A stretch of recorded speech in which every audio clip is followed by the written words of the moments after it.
I want to thank all of the governors that are here today. This is an important place to hold a press conference. Back in 2010, as a member of Congress, I represented this area. St. Bernard Parish, like many parishes in Louisiana, are home to energy refineries and men and women who ply an energy trade. And I continue to say it again and again, American energy has done more than any other industry to lift more people out of poverty globally than any other industry that I've known of. Today I'm joined by our Republican Governor's Policy Chair, another governor who knows a lot about energy, the governor from Oklahoma, Kevin Stitt. We have the governor from Alaska, Mike Dunleavy, the governor from Georgia, Brian Kemp, the governor from New Hampshire, Chris Sununu, the governor from North Dakota, Doug Burgum, the governor from Virginia, Glenn Youngkin, and we're also joined by the refinery manager here, Jared Wimbley, who is a Churchpoint native, and we just learned is one of the first Louisianans in over 40 years to actually run this facility. And let me say this is the message that we have. There is no one who knows more about the needs of Americans than governors. Every day they're in their state, every day they're talking to regular people. They don't live inside of a beltway, inside of an area that really is out of touch with America. And what we hear from our constituents is that inflation is eating into the pockets of Americans. And one of the greatest drivers of that inflation is energy. And the reason that that inflation is out of control is because of the federal government. If the federal government took its foot off of the neck of American energy, we could absolutely lower the cost of everyday goods to American citizens. From day one, President Biden has done nothing but attack American energy. He paused new oil and gas leases. He canceled the Keystone Pipeline. He prioritized foreign energy over domestic energy, which means he prioritized foreign jobs over domestic jobs. The Department of Energy and the EPA are releasing rules and regulations at a neck-breaking speed. And every day, those regulations add unrealistic regulations to places just like this refinery. And each one of those regulations costs Americans jobs, and it costs them at their pocketbook. Put plainly, the Biden administration continues to prioritize government regulations over free market solutions. So today we're here to talk about common sense, realistic solutions that Republican governors are proposing to unleash American energy and reduce the costs to Americans. And so I would like to turn it over to our policy chair, Governor Kevin Stitt, who will discuss the details of these policy plans. Governor? Thank you. Thanks so much, Governor Landry, and thank you guys all so much for being here today in the great state of Louisiana. I'm Governor Kevin Stitt from Oklahoma, and I serve as the policy chair for the Republican Public Policy Committee. We serve as the central hub for policy sharing among all the Republican governors. And as you've heard from Governor Landry, when it comes to energy policy, we're seeing the effects of President Biden's war on energy every single day in all of our states. Under the Biden administration, Americans are now paying 40% more every time they fill up their gas tanks. Republican governors believe one of the best ways to help Americans with all these rising costs is to support an all-of-the-above approach to American energy production. You know, let's stop picking winners and losers in this industry, and let's let the free market and innovation flow. You know, Oklahoma has some of the most affordable, reliable energy in the entire country. And that's thanks to Oklahoma's all-of-the-above approach. Oklahoma is the 6th largest producer of crude oil. We're the 6th largest producer of natural gas. We're also the 3rd largest producer of wind-generated electricity. So because of all that, Oklahoma is number 2 lowest price in electricity to commercial consumers. We're the number 1 lowest priced electricity to industrial consumers. And thanks to our natural gas and our wind generation, we've reduced our electricity generation carbon intensity by 61% over just the last 2 decades. You know, energy is an economic driver in not only states like Oklahoma, but all across our country, and it's led to being one of the most pro-business states in the country. And I know we want to be top 10 in Oklahoma, like all of my colleagues behind me, and all of us as Republican governors, we're working to make our states the most pro-business states in the country. And if you look at net migration and where businesses are flowing, they're flowing to states like Virginia and Tennessee and Texas and Georgia and Louisiana. You know, the Biden administration also needs to stop its regulatory war on American energy. According to recent reports, administration rules and regulations in the energy space are part of a larger unchecked rulemaking effort that has cost American taxpayers, listen to this, $1.37 trillion. You know, we sent, as Republican governors, we just sent a letter to President Biden today, actually, calling for an end of this regulatory war on American energy. You know, states need to be active participants in all of these rulemaking processes. The letter includes a comprehensive list of immediate steps that could be taken to unleash American independence, American energy independence, and provide real relief for American families. Because that's really what it's all about. That's what all of us states are focused on. So these include ending regulatory overreach that is restricting domestic energy production and it's driving up costs, increasing the number and quality of onshore and offshore lease sales of all forms of energy production, expediting the approval of federal drilling permits, lifting the pause on approvals of LNG exports, which really all that did was just hurt our allies, repealing the unnecessary financial regulations that are driving away capital from American companies, expanding critical mineral mining and processing to counter China, prioritizing innovation over regulation by supporting technology that produces reliable, affordable, American-made energy. Here's the thing, this is really not rocket science. These are common sense solutions that will unleash American energy. It's going to lower the cost for hardworking families, and it's going to increase supply chain security for Americans. With that, thanks again for being here, and I'll open it up to questions for all of our governors.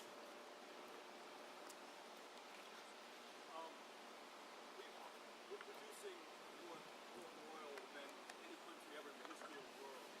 So it doesn't seem like these regulatory changes affect that much. Can you respond to that? I also haven't heard anything about climate change, which is obviously tied in. Well, you heard Oklahoma has reduced our carbon emissions by 61% over the last 2 decades. And I'll let Governor Burgum, you want to take that? First of all, thank you, Governor Stitt, Governor Landry, for being here, but specifically on this, this question. Part of this regulatory regime that's attacking and hurting every single American, I want to say it's 20 Republicans that signed this letter, and I'm proud to stand here with these Republicans. But when you're a governor, you're working for everybody. When we've got high gas prices, when we've got high electricity prices, that affects Republicans, independents, and Democrats. It affects everybody. Inflation and the cost of energy drives up the cost of food. And right now, we've got so many Americans that are struggling to put, gas in their tank and food on the table. So this is not a group of Republican governors that are fighting for the energy industry. They're fighting for every American who's having to pay more than they should. And they're having to pay more than they should because the sum of all of this hostile attack coming from almost every regulatory agency in the federal government is meant under this, what I would have to call a big lie that says that if we do all this, it's going to be good for the environment.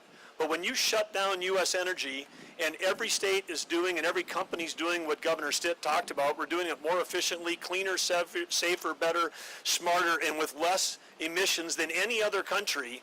when you try to shut down that industry where innovation is thriving, you're shoving the result of that, the demand, onto places like Russia and Iran and Venezuela, people that don't even have an EPA and forget the environment. They're the ones that are also funding the wars that are fighting against us. We're in proxy wars against Russia and Iran, and they're funding those wars against us with their oil sales. So the whole thing, it doesn't help the environment, it hurts consumers, it hurts our allies, and like I said, and not good for the environment, not good for the environment at all. And your lead point, which is this talking point that people can say, oh, we've produced more than we ever before. Yes, we're producing about 13 million barrels of oil a day. We should be doing 15, 16, 18, 20 million barrels of oil a day. That would be not just energy independence, that would be energy dominance. We'd be selling that to our allies instead of our allies having to buy from our enemies, which is what happened. Said, we've had policies passed in administrations that supported Americans and American first.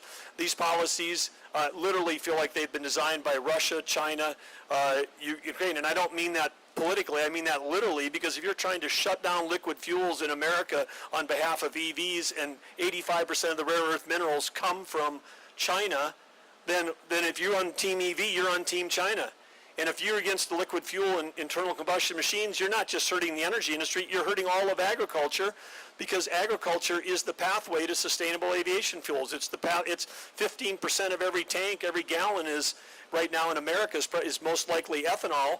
And if you shut down liquid fuels in America, you're going to hurt every farmer in America right now, whether they're producing soybeans, corn, whatever.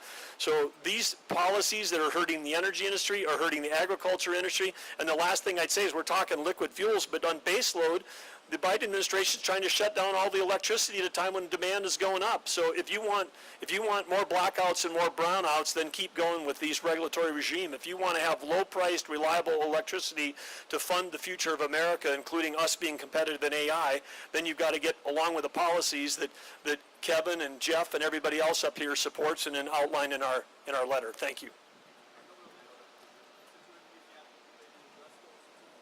Address the same question? Yeah, look, I think the one delta that y'all keep missing in this equation is why is it that refineries overseas have a lower operating cost? Why is it that they can expand those refineries? Why can they build new refineries in countries that hate us? Much easier than we can build them here domestically, which when we build them here domestically, we hire Americans here, we put Americans to work. But that's a question. And the reason we can't is because the regulatory burden of building and expanding these refineries has been layered on top of these corporations like cement bricks that are holding them down. And so we never ask the question is why? Why are we drilling? Why are we producing 13 million barrels of crude in this country a day? And why are we exporting that West Texas Intermediate? Why are we the Louisiana sweet crude? Why are we on all the shale plays? Why are we moving that crude overseas? And the answer is because these people each and every day, they wake up, the first question is, what do we have to do to make sure that we check all the regulatory boxes before we can produce the gasoline that you need at a cost that you can afford? And that's what I would say. Any other questions?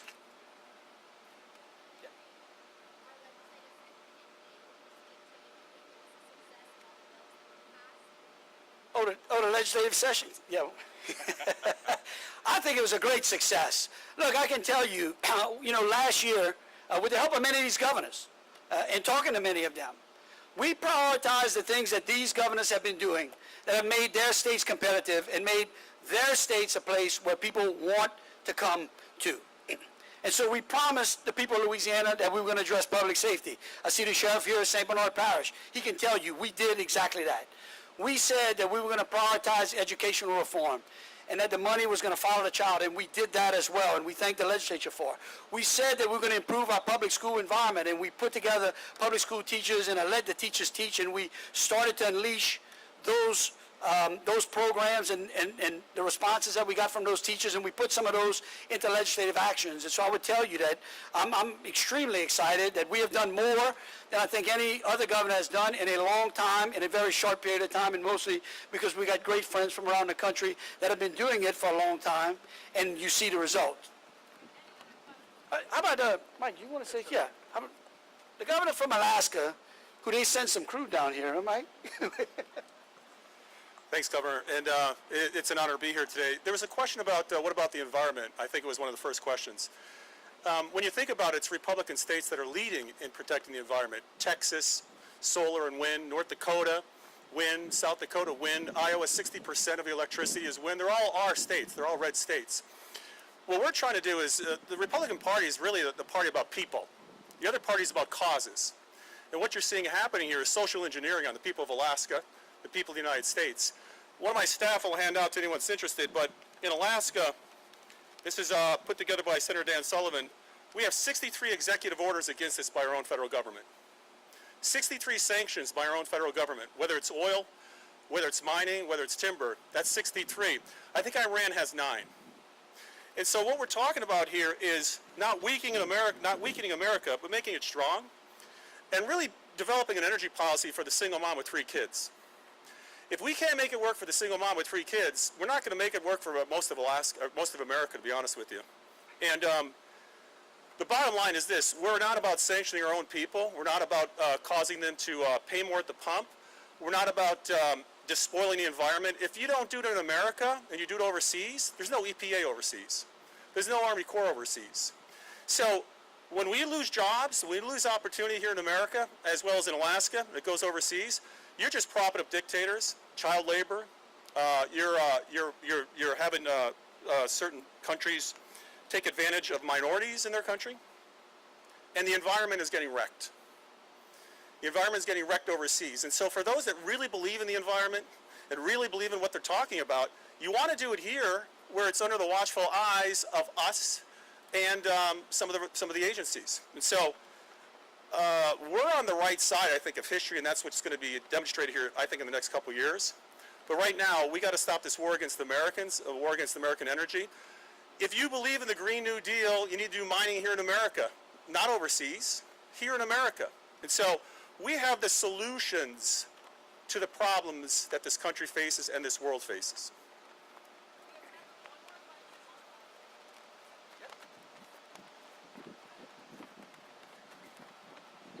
Go ahead.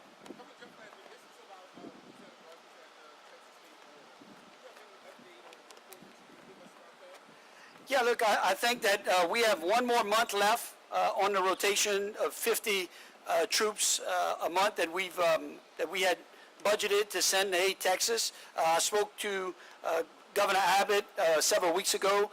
We'd like to talk to them again some more about maybe sending some more troops down there. He could use them. I know that the season under which the biggest migratory surge that they see actually happens around this time. What we have seen is that the presence, and I know that many of the governors here have sent National Guard troops to the border as well. But what we've seen is that when you place those guardsmen on the border, we have absolutely seen a reduction in the number of illegal entries into the state of Texas. And so we thank the legislature went down there and you know, we finished our rotation this month. You want to go ahead and, yeah.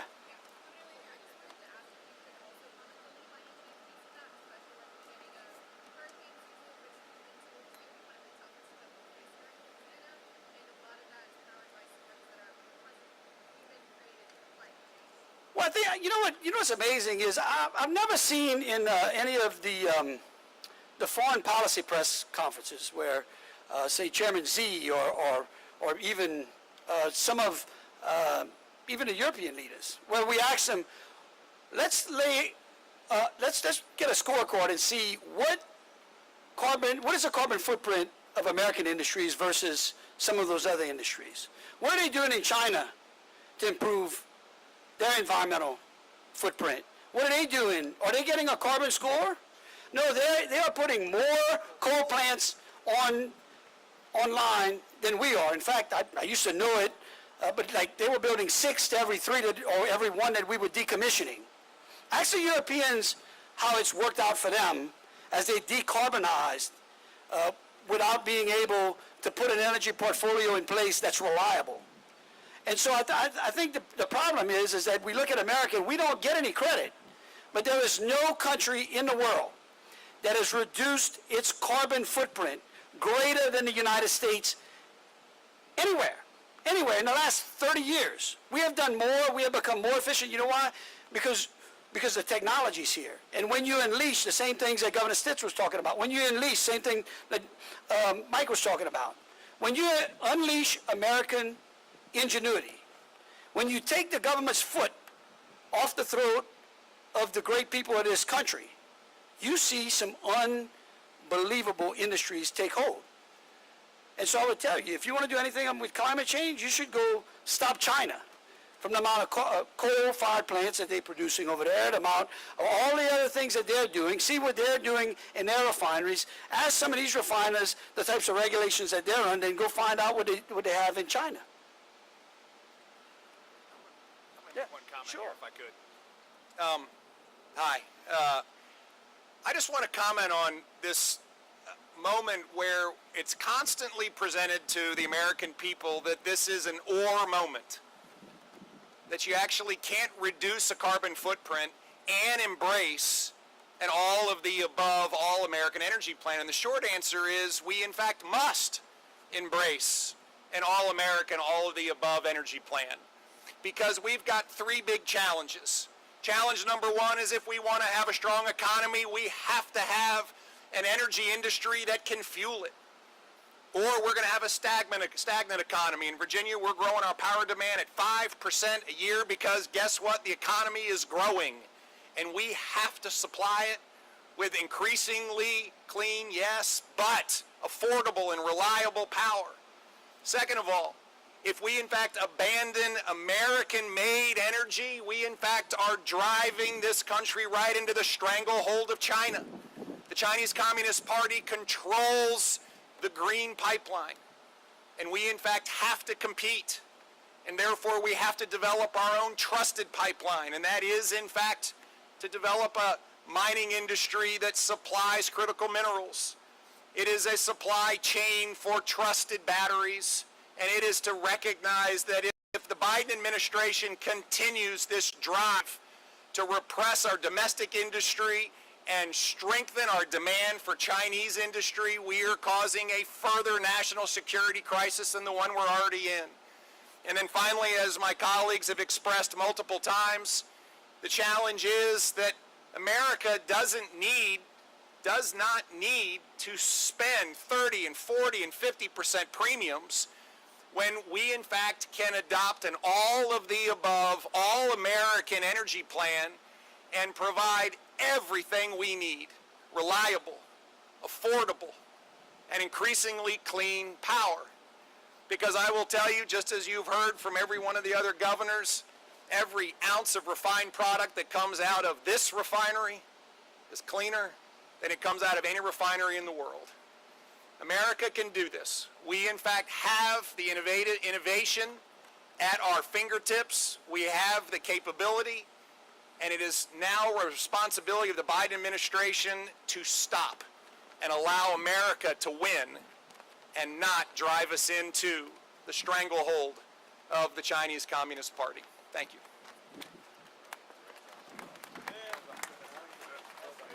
Here we go. Thank you. Okay.